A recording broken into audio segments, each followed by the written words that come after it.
Right, this video is on balancing chemical equations.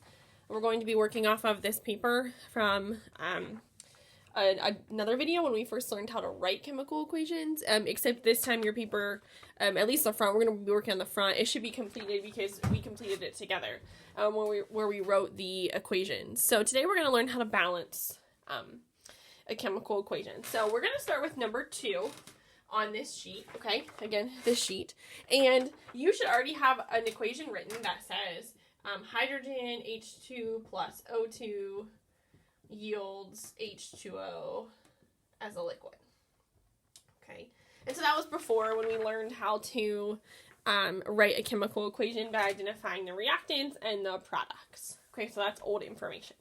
So today what we're going to learn is the idea of balancing chemical equations, and basically when we balance a chemical equation, we have to make sure that the number of atoms of each element are the same on the reactant side and on the product side, okay? So I will repeat that. When we balance an equation, we have to make sure that the number of atoms of every element are equal on both the reactant side and the product side of an equation. And that actually stems from conservation of mass, which we learned about a long time ago. I mean, if you can remember, conservation of mass says that mass or matter is not created or destroyed, it's only changed. So what that effectively says is that if we start a reaction with 2 hydrogen atoms, then we need to finish a reaction with 2 hydrogen atoms, okay? And so this stems from the law of conservation of mass, but this is effectively called balancing chemical reactions. So if you'll notice what I just said, that if we started this reaction with 2 hydrogens, which we did, right? H2 means there's 2 hydrogen atoms. Then that means I have to end my reaction with 2 hydrogen atoms. And I did, H2. So I'm okay. My H's are totally fine. It's the oxygens that are the problem in this reaction. So if I look at my oxygens, I started my reaction with 2 oxygens, and I somehow ended my reaction with only 1. And so that is a problem, because according to law of conservation of mass, it looks like I have lost an oxygen. Now, this is what sometimes students will do. So don't do this. But sometimes students will go, okay, I fixed it.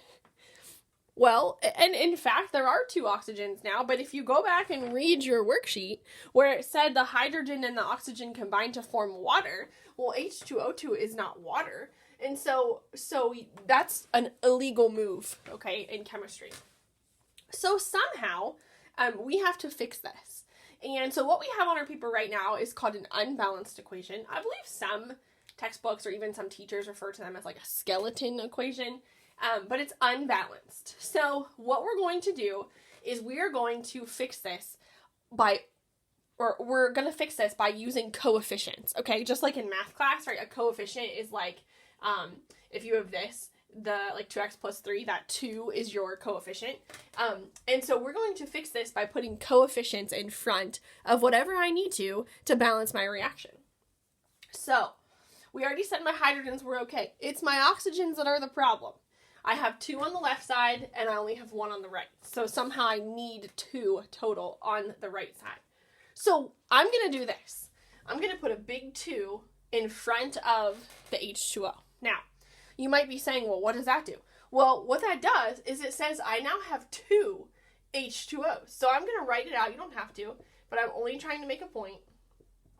That, see, if I have 2 H2Os, then I have 1, 2, 3, 4 hydrogens, and I have 1, 2 oxygens, which fixes my oxygen problem, right? I have 1, 2 oxygens, 1, 2 oxygens, but some of you are already figuring out, but I messed up my hydrogens. See, now, by putting that 2 there, I have 1, 2, 3, 4 hydrogens. I only have 2 on my reactant side, so you should ask yourself, what number should I put here? And it's a 2. Okay, and again, what would it look like? It would look like H2 and H2. Now, I don't need a number here, but there really is a number there. It's really a 1. Okay, you can put a 1 there, or you can leave it blank. For now, I'll put the 1 there. And so what does this really mean? This really means that the hydrogen and the oxygen react in a 2-to-1 ratio to make 2 H2Os. Okay, so you could actually read this reaction just like I said it. You could read it as 2 hydrogen molecules react with 1 oxygen molecule to make 2 water molecules. Okay, and that is now a balanced chemical reaction. You can check. And this is the cheat, right? You can multiply. So if you do 2 times 2, that gives you 4. So there's 4 hydrogens. There's 4 hydrogens. There's 2 oxygens, right? 2 times 1. And this is a 1. There's 2 oxygens. So this equation is now balanced. And so, So that reaction is now complete because I have balanced it according to the law of conservation of mass. So let's look at number 3. There's a reason I've skipped number 1. So you have on your paper aluminum plus oxygen yields aluminum oxide. It was a solid. That doesn't really matter. Okay. So now we know we are looking for, is the reaction balanced or not? So you just start with an atom, okay? So if you pick aluminum, I have 1 aluminum on the left, and I have 2 aluminums on the right. So right away you should say, oh, the aluminums aren't balanced. How can I fix it? That's a pretty easy fix. If I put a 2 in front of my aluminum, that fixes my aluminums. Now we have to check our oxygens. So I have 2, and I have 3. Well, we learned before when writing ionic compounds that anytime you see a 2 and a 3, the magic number is getting 6. So in this case, it's what could I put here that times 2 would give me 6. So that would be a 3, right? 3 times 2 is 6 oxygens. What could I put here that times 3 would give me 6? That would be a 2. So I do have 6 oxygens. But you have to be careful because look what you've also just done. Now you've given yourself 4 aluminums, which means I actually need to change this coefficient. And it's not a 2, it's actually a 4. So again, you can check 4 aluminums. 2 times 2 is 4 aluminums. Yep. 6 oxygens, 3 times 2. Remember, I'm multiplying. Because what this essentially is an O2, an O2, and an O2. 1, 2, 3, 4, 5, 6. So 6 oxygens and 6 oxygens. So that is now balanced. All right. Let's see. Number 4. We will come back. I'll get number 1 at the end, but it's a harder one, so I wanted to do this first. All right. Let's see. So number 4. Looks like this. First time we've seen one with parentheses. Okay, so that's kind of good that we're going to see that. All right. So in this case, we go through, and this is a little bit of a, more complicated one, but it's nothing to be afraid of. So we go through and we were looking for, what atoms aren't balanced. Or you can just start with something and see if it is. So like if you want to start with iron, I have 1 iron, and I have 1 iron. So irons are fine. I have 3 chlorines, and I have 1 chlorine. Oh, so that's something that's not balanced. No, that's a fairly easy place to start. If I have 3 chlorines and only 1 chlorine, if I put a 3 right here, that fixes my chlorine. Now, what I like to tell students to do is to follow through with what else they just affected by putting that 3 there. Okay, so by putting that 3, you fixed the chlorine, but you also gave yourself 3 sodiums, right? Because the coefficient applies to everything. So by giving myself 3 sodiums, I need to come over here and look, and I only have 1 sodium. So I need to fix that. Put my 3 right there. Now I have 3 sodiums. Follow it through. What else did you do? Well, you also gave yourself 3 oxygens and 3 hydrogens, okay, which is essentially the same thing as saying I have 3 of the OH, because this is a distributed 3, right? It means I have 3 oxygens and 3 hydrogens, and I think we've checked everything, and so everything is good, which means that this number is a 1 and this number is a 1. You can put them there, or you can leave them out, and so that equation is now balanced. All right, let's do number 5. So number 5 was a decomposition reaction And this one, initially looks kind of challenging, but it's not too bad. All right, so I would maybe just start here. So I have 1 sodium, and on this side I have 2 sodiums. So easy fix, but a coefficient of a 2 in front.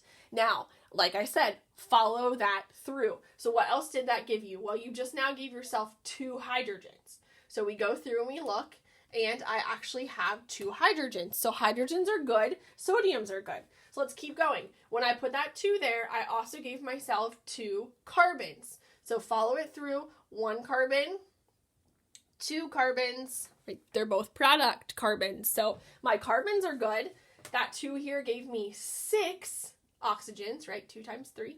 So let's count 1, 2, 3, 4, 5, and 6. So actually that equation was balanced just by putting that 2 in front of my reactants, or my reactant. There's only 1. All right, so let's see. Again, at any time if you're feeling kind of confident, I would pause this video and maybe try a couple of these on your own. See if you can balance them.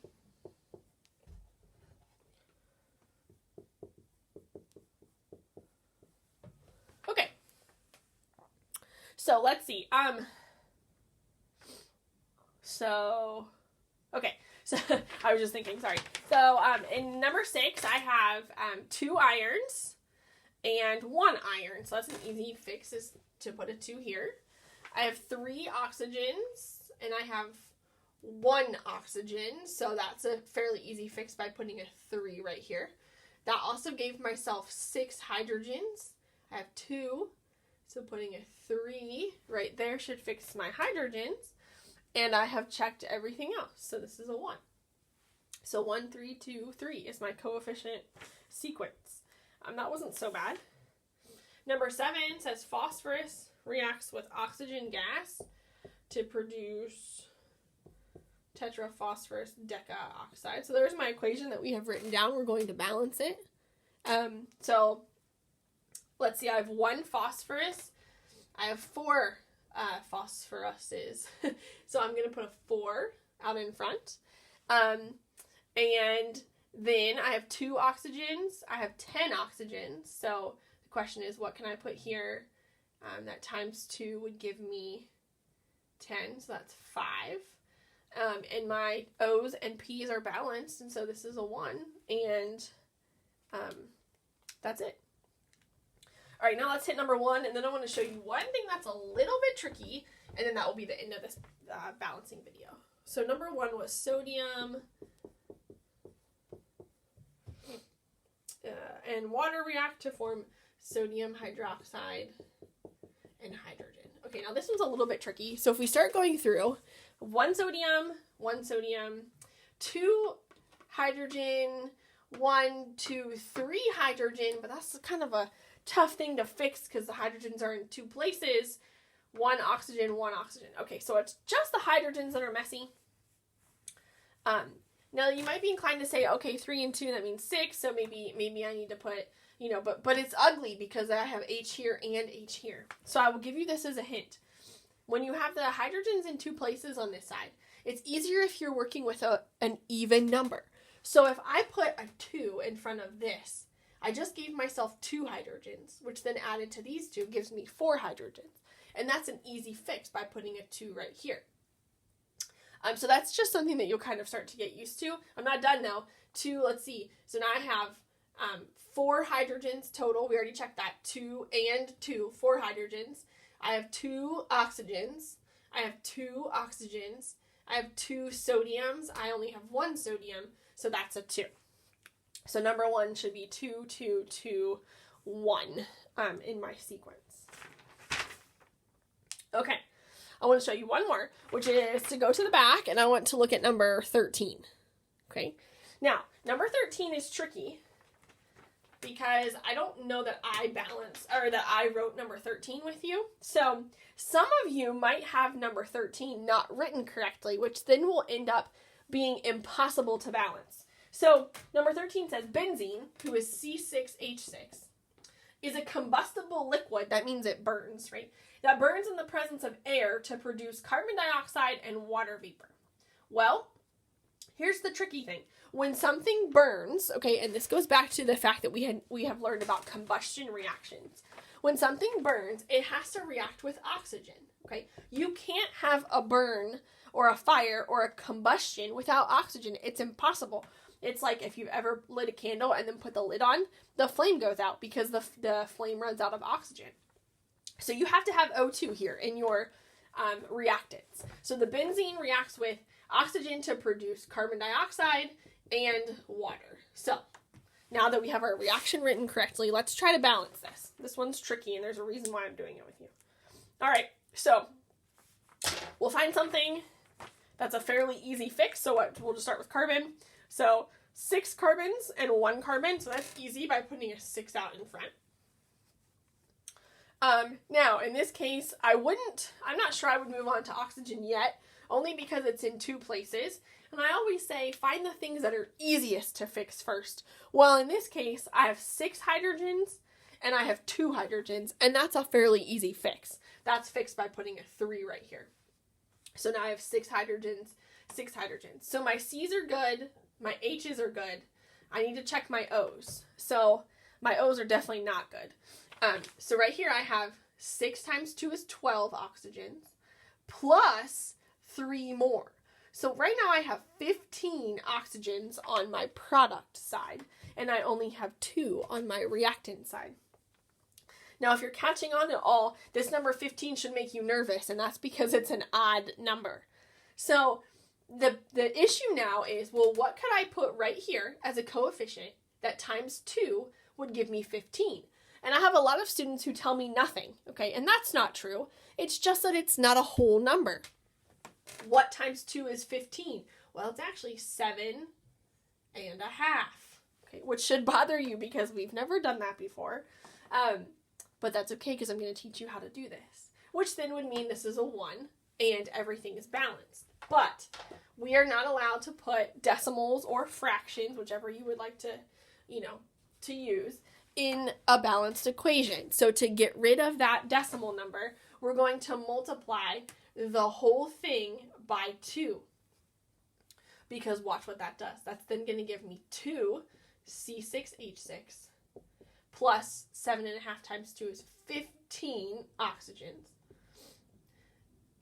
12 CO2s, and 6 H2Os. And now we're going to check. Okay, and these coefficients are big. Yeah, I get that.